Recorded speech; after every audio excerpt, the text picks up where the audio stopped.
Welcome back to you all in this market analysis video. चलिए शुरू करते हैं market analysis video. I hope आपने मेरा बैंक निफ्टी वाला वीडियो देखा होगा। मैंने बताया था वो मंडे ट्यूजडे के लिए था। देखिए जाके उसमें जैसे बनाया है, आप चाहें तो उसकी रिकॉर्डिंग देख सकते हैं। 7 मिनट का वीडियो है। जैसे टारगेट दिए थे वैसे मिला हुआ है। ठीक है, तो कोशिश देखिए, मैं ये नहीं कह रहा हूँ कि हर बार चीजें सही होगी। लेवल को क्रॉस करने के लिए लेवल टू लेवल ट्रेडिंग करिए। ठीक है, एक लेवल से दूसरे लेवल के लिए प्रयास करिए। नहीं होता एसएल दीजिए, लेकिन रिस्क रिवॉर्ड को मैनेज करिए। ठीक है, ट्रेडिंग को एकदम प्रिडिक्शन से ना करके आप उसको चार्ट देख के प्राइजेशन देख के करिए, तब तो जाके आप ट्रेडर बन पाएंगे। धीरे धीरे आप प्रयास करेंगे सब होगा। देखिए, मैं ये नहीं कहता कि मैं यहाँ पे एनालिसिस करूंगा तो गलत नहीं होगा। मैं गलत के लिए स्टॉप लॉस देने को तैयार हूँ। ये मेरा व्यू होता है कि मैं इस तरह से करूंगा और मैं उस पर, ताकि देखिए आप यहाँ पे 100% कॉन्फिडेंस नहीं होकर ट्रेड करेंगे तो पैसा नहीं बना पाएंगे। आपके मन में डाउट 1% भी नहीं आना चाहिए। ठीक है, तो इसीलिए मैं एनालिसिस करता हूँ। अब देखिए सेशन ब्रेक है, यानी एक ये दिन के बीच इस दिन के बीच में इतना। अब हम लोग आने वाले 3 दिन के लिए बुधवार, बृहस्पतिवार, शुक्रवार के लिए देख लेते हैं। अब हम लोग बैंक निफ्टी को हटा देते हैं। अब हम लोग निफ्टी और सेंसेक्स को देखेंगे। सेंसेक्स की मंथली एक्सपायरी है परसों बृहस्पतिवार को, तो उसके एनालिसिस करेंगे और निफ्टी की करेंगे और गोल्ड की करेंगे, क्योंकि गोल्ड भी गिर के $4000 के नीचे आ गया है। तो चलिए देख लेते हैं। अब पहले हम लोग आ जाते हैं, इसको समझ लेते हैं। अब वीकली में कुछ बचा नहीं रहेगा तो इसको डेली चार्ट पे चलते हैं। वीकली नहीं देखते क्योंकि 3 ही दिन बचे रह गए हैं। अब डेली चार्ट में लोग देख लेते हैं पहले निफ्टी को। अब देखिए इस तरह से हम लोग इसमें चलेंगे, बहुत सिंपल लगते हैं। अब देखिए पहले तो अगर वीक पूरे 3 दिन की बात करेंगे तो जो सेफ ट्रेडर है वो क्या करें। अब जब ये 26,000, मैं यहाँ लिख दे रहा हूँ, अब दो चीजें होंगी। अब जब ये 800 के लेवल को ब्रेक करेगा, 25,800 लिख दे रहा हूँ। अब अगर ये 800 के लेवल को ब्रेक करेगा तो फिर हमारा टारगेट नीचे की ओर खुल जाएगा, 25,710। अगर फिर नीचे ही रहता है, 800 के नीचे ही रहता है, फिर उसके दिन अगले दिन भी मान लेते हैं एक्सपायरी वाले दिन भी, हो सकता है ये वीडियो कल डालू या तो आज रात को ही डाल दूंगा मैं, तो फिर हो सकता है आप कल ट्रेडिंग ना कर पाए बुधवार को, लेकिन देखते हैं, मैं कोशिश करूंगा और रात को डाल दूं ताकि बुधवार को कुछ लोग देख पाए। ये मेन है एक्सपायरी के लिए सेंसेक्स की, यानी बृहस्पतिवार और शुक्रवार के लिए वीडियो है। अब देखिए अगर इस तरह से गिर के आता है और 800 को ब्रेक करता है, मैं वीडियो ऐसे कोशिश करूंगा आज ही डाल दूं, तीनों दिन का काम हो जाए, यानी बुधवार का भी आपको देख पाए इसको। तो ये इस तरह से चलेगा 710। अब उसके बाद ये क्या जाएगा 25,000।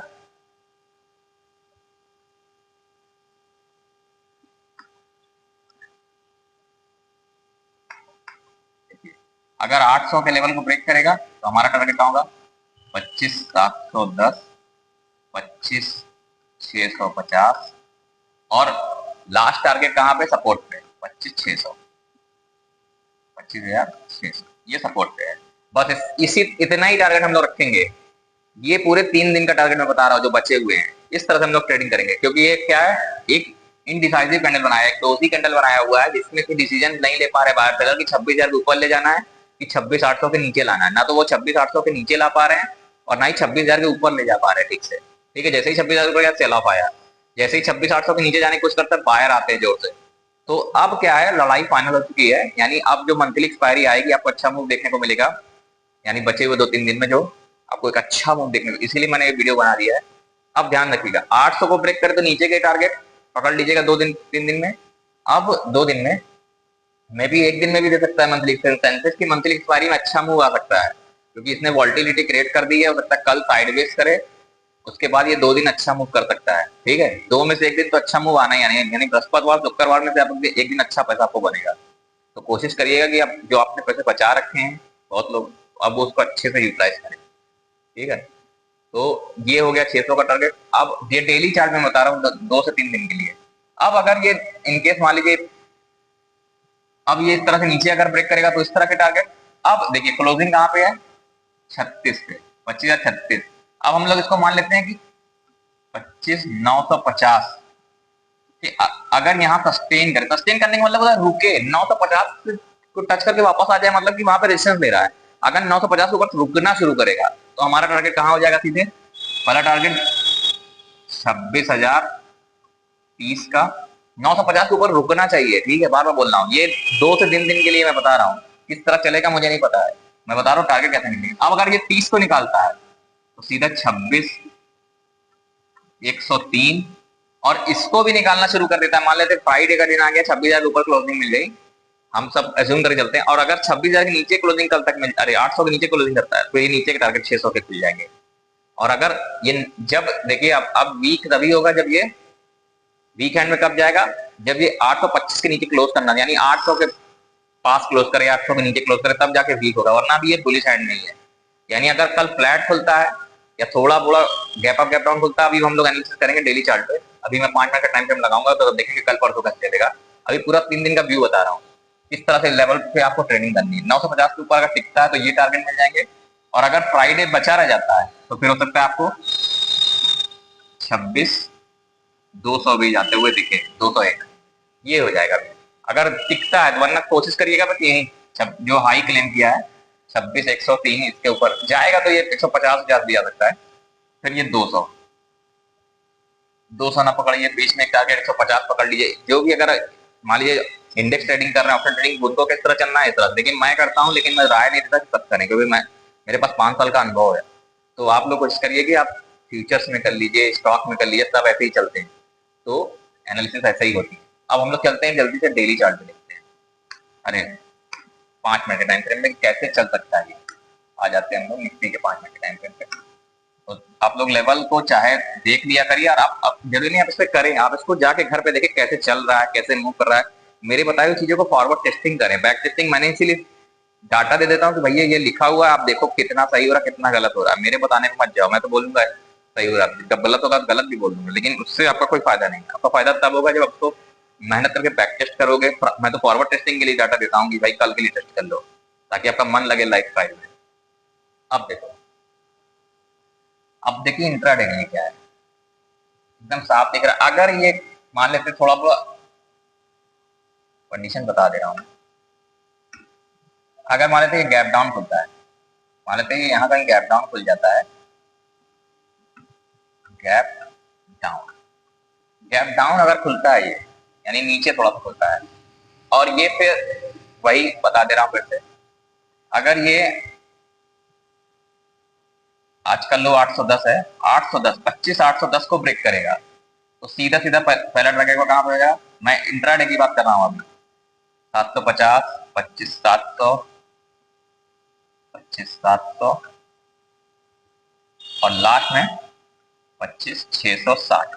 ये 3 टारगेट आपको इंट्राडे में देखने को मिल सकते हैं, और ये मंथली एक्सपायरी के लिए भी है। ठीक है, ये देखिए 800 के नीचे रहना शुरू करेगा तो मंथली एक्सपायरी में आपको नीचे 600 के टारगेट के लिए जाना है। कहां तक के लिए, 25,600 तक के टारगेट के लिए, इस तरह से। और अगर अभी सेंसेक्स की एनालिसिस भी करेंगे, सेंसेक्स की मंथली एक्सपायरी है, और बैंक निफ्टी को अब इग्नोर करिएगा क्योंकि अब 1 महीने बाद उसका होगा, मैं उसको अभी अवॉइड कर रहा हूँ। अब फिर वही बात है यहाँ पे भी। अब देखिए 965 पे है, यानी बिल्कुल वही 25 सेम लेवल है, यहाँ पे कोई चेंजेस ऊपर के लिए कोई चेंजेस नहीं। 950 के ऊपर अगर सस्टेन करता है, यानी एक तरह से कहें तो रुकता है, अगर सरल शब्दों में समझ में आ जाए सबके, रुकता है 950 के ऊपर टिकता है तो फिर हमारे ऊपर के टारगेट खुल जाएंगे। सीधा सीधा मैंने बताया पहला टारगेट 26,030, और अगर इसके ऊपर टिकता है यानी जो हाई लगा हुआ 26,040 उसको निकालना शुरू करेगा तो सीधा टारगेट कहाँ पहुंच जाएगा, ये आपका 26,103। अब इनकेस मान लेते एक्सपायरी के लिए 26,000 के पास क्लोज करता है तो आपका ऊपर का टारगेट कहां तक खुल जाएगा, 26,153। बस इस तरह से, मतलब अब 2 दिन बुलिश या 2 दिन बीरिश रहेंगे हम लोग एक्सपायरी के लिए। ठीक है, यानी अब जो भी होगा 2 दिन के लिए होगा मेरे हिसाब से। अगर ये 800 ब्रेक करना शुरू करेगा तो फिर ये नीचे की आना शुरू करेगा 2 दिन के लिए, और अगर 950 के ऊपर ब्रेक करेगा तो फिर ये ऊपर के लिए टारगेट दे देगा। यानी आपको इजिली जो है 150 से 200 पॉइंट दोनों तरफ मिलना है, 200 पॉइंट पकड़ के चलिए। 200 पॉइंट तो कंफर्म है 2 दिन में आपको। और इसको देखिए मंथली एक्सपायरी, अगर आप सेंसेक्स ट्रेडिंग करेंगे तो बहुत तेज मूव करेंगे, और फ्यूचर ट्रेड करेंगे तो आप निफ्टी करिए। ठीक है, इस तरह से चलेगा। अब चलते हैं हम लोग जल्दी सेंसेक्स देख लेते हैं। सेंसेक्स निफ्टी सेम चलते हैं तो बहुत ज्यादा दिमाग नहीं लगाना पड़ेगा। देखिए सेंसेक्स निफ्टी सेम चलते हैं, ये रहा। अब यहाँ पे मैं इसको बिल्कुल जो निफ्टी के एनालिसिस है उसी को फॉलो करिएगा डेली के लिए। ठीक है, उसके बाद जो है हम लोग 2 दिन, इसको 2 दिन पकड़ते हैं हम लोग, उसके बाद निफ्टी ही ट्रेड करिएगा आप। शुक्रवार को आप निफ्टी ट्रेड करिएगा। ठीक है, शुक्रवार का दिन आप निफ्टी ट्रेड कर लीजिएगा। अब इसको 2 दिन के लिए यानी मंथली एक्सपायरी के लिए हम लोग देखते हैं कल और परसों के लिए। कल और परसों के लिए बस इसका व्यू बनाते हैं, इसको डेली चार्ट बना देखते हैं, इसको फिर हम लोग 5 मिनट के टाइम पे देख रहे हैं। यानी इंट्राडे के लिए 2 दिन के लिए। अब देखिए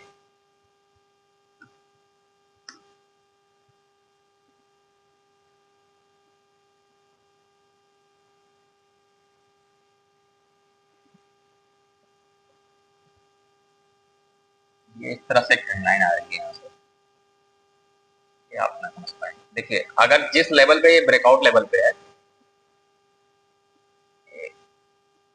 थोड़ा सा ये इस तरह से ट्रेंड लाइन, अब ये जो लेवल है ये बहुत इंपॉर्टेंट है, यहाँ भी पकड़ेंगे तो वही लेवल है, समझ के चलेंगे तो 84,750 84,750 के ऊपर रुकने दीजिएगा। जैसे वहां मैंने बोला अभी ना 950 के ऊपर सस्टेन करे तो ये ऊपर के टारगेट आपको देना शुरू करेगा, यानी सीधे सीधे इसमें भी जो टारगेट कहाँ तक पहुंच जाएगा, सीधा ये अगर ये 750 के ऊपर रुकना शुरू करेगा तो सीधा सीधा टारगेट आपको कहाँ तक पहुंचाएगा, 84,900, सीधे सीधे 150 पॉइंट, फिर 85 पे रुकना पड़ेगा, 85,000 पे हमें रुकना पड़ेगा। कल शायद 85, क्योंकि परसों इसकी एक्सपायरी मंथली, तो 85 के ऊपर 85 मैंने बताया था राउंड फिगर, 500 के 1000 के 85,000 85 500 इन सब पे हैवी कॉल राइटिंग होती है, चाहे बैंक निफ्टी हो चाहे निफ्टी हो। निफ्टी पे तो आप पकड़ के चलिए कि हर 100 पॉइंट पे ऐसा होता है, लेकिन फिर भी 500 के लेवल बहुत मायने रखते हैं, 500 1000 के निफ्टी के तो बहुत ज्यादा, लेकिन इनके भी अब 85,000 एक राउंड नंबर है, तो इस पे आपको वोल्टिलिटी थोड़ा सा मिल सकती है, पता कल हो सकता है यहाँ तक जाए, अगर इन केस कब है ये, अब ये जब अगर इस तरह से खुलता है, और देखिए उसमें मैंने निफ्टी में व्यू नहीं बताया, मैंने गैप डाउन का भी बता दिया, अगर गिरता है इनके फ्लैट खुल के 950 के ऊपर टिकता निफ्टी में तो हमें ऊपर के टारगेट रखने हैं, और गैप डाउन गैप अप का तो कोई वही नहीं है, इनके गैप तो खुलता है 950 को सपोर्ट बनाता है 900 को, तो फिर हम लोग बाइंग के पॉकेट रहेंगे। ठीक है, एक चीज बताना उसमें भूल गया था, तो इस तरह से है, मैंने सिर्फ गैप अप और फ्लैट के हिसाब से। अब मान लेते हैं फ्लैट खुलता है, सेंसेक्स आ जाते हैं, दोनों निफ्टी सेंसेक्स सेम है, जो एनालिसिस बताऊंगा दोनों में काम करेगा, तो उसमें कुछ चीजें रह गई जल्दबाजी में क्योंकि वीडियो बहुत लंबा हो जाता है। यानी अब कल के लिए 85,000 तक टारगेट अगर 750 के ऊपर रुकता है, और मंथली एक्सपायरी तक की बात करेंगे तो अगर ये 85,000 के ऊपर टिक गया, टिकना शुरू करे, यानी अगर लेवल की बात करें तो अगर 85,033 के ऊपर ये टिकता है, रुकता है, समझे समय भी जाता है, 85,033 की बात कर रहा हूँ, यहाँ लिख दे रहा हूँ 85,033 को अगर ब्रेक करने के बाद थोड़ी देर रुकता है तो फिर सीधा टारगेट आपका 85,250, 85,250, 85,350, ये कब का है, 2 दिन के लिए व्यू है ये, और लास्ट में आपका जो है बहुत मुश्किल है लेकिन आ सकता है 85,450, यहाँ तक ही जा सकता है, ये 2 दिन का टारगेट हो गया आपका। अब नीचे की बात कर लेते हैं, अगर ये लेवल ब्रेक कर देता है 84,300, आज का लो जो भी है मुझे याद नहीं है, आज का लो चलिए पकड़ लेते हैं 84,250 का लो होगा, 84, चलिए 200 पकड़ लेते हैं। अगर 200 के नीचे ब्रेक करता है, इनकेस गैप डाउन खुलता है यहाँ पर और 200 को ब्रेक करेगा तो फिर नीचे वही निफ्टी के तरीके टारगेट जो निकाले हैं, इसके भी टारगेट जो है नीचे की ओर, फिर आपको ये 84,000, 83,800 ऐसे टारगेट देना शुरू करेगा, 83,600, इस तरह से आपको 2 दिन के टारगेट मिल जाएंगे मंथली एक्सपायरी में। ठीक है, यानी एकदम साफ मैं को क्लियर कर रहा हूँ, 84,750 के ऊपर बुलिश रहेंगे इसमें, और एक तरह से 84,400 पकड़ लीजिए, 84,400 के नीचे जाता है तो हम लोग बीरिश हो जाएंगे। ठीक है, ये मैं आपको बता सकता हूँ इतना, क्योंकि सेंसेक्स मैं जल्दी करता नहीं, क्योंकि निफ्टी के हिसाब से ही चलता है ये, तो इस तरह से आपका ये 2 दिन का व्यू हो गया। चलिए अब देख लेते हैं गोल्ड। अब देखिए निफ्टी में जो है, अब गैप अप का व्यू मैं क्यों नहीं रख रहा हूँ, गैप अप मेरे हिसाब से होने के चांसेस कम है, इनकेस होता है तो क्या हो जाएगा, यही जो क्लोजिंग प्राइस है, देखिए यही जो क्लोजिंग प्राइस है दोनों का, क्लोजिंग प्राइस कहाँ पे आ रहा था 936 पे, तो वही क्या करेगा, देखिए हाँ 936 पे आ रहा है, तो यही क्या करेगा आपका सपोर्टेशन, क्लोजिंग प्राइस सपोर्टेशन जैसे एक्ट करता है, हाई लो तो करता ही करता है। अब इनकेस गैप अप खुल जाता है तो अच्छा है, तब तो ठीक है, 26,000 के ऊपर निकलना शुरू करेगा तो हमारे लिए अच्छा है कि 26,100 दिखा देगा ये ना, 26,33 निकालेगा तो 100 का टारगेट आपको मिल जाएगा, और अगर गैप अप खुल के नीचे आके 950 900 के पास से बाउंस करता है तो और अच्छा है, नीचे आके ऊपर जाएगा तो आप ट्रेड लेने में आसानी होगा कि हमारे पास 2 से 3 दिन है, निफ्टी के लिए तो 3 दिन है, पूरे सेंसेक्स के लिए 2 ही दिन है, तो भी हमें ट्रेड स्मार्ट तरीके से ट्रेड लीजिएगा, प्राइस एक्शन को देख के, एकदम मेरे ऊपर डिपेंड मत होइएगा, आपको ये सिखाने के लिए वीडियो बनाता हूँ। मैं कैसे करूंगा मैं बताने की कोशिश करता हूँ। मैं बस आपको अपने प्लान को एग्जीक्यूट करना, अपने पर विश्वास रखना है, पूरा अपने ऊपर विश्वास रखिए बस आप। चलिए गोल्ड देखते हैं।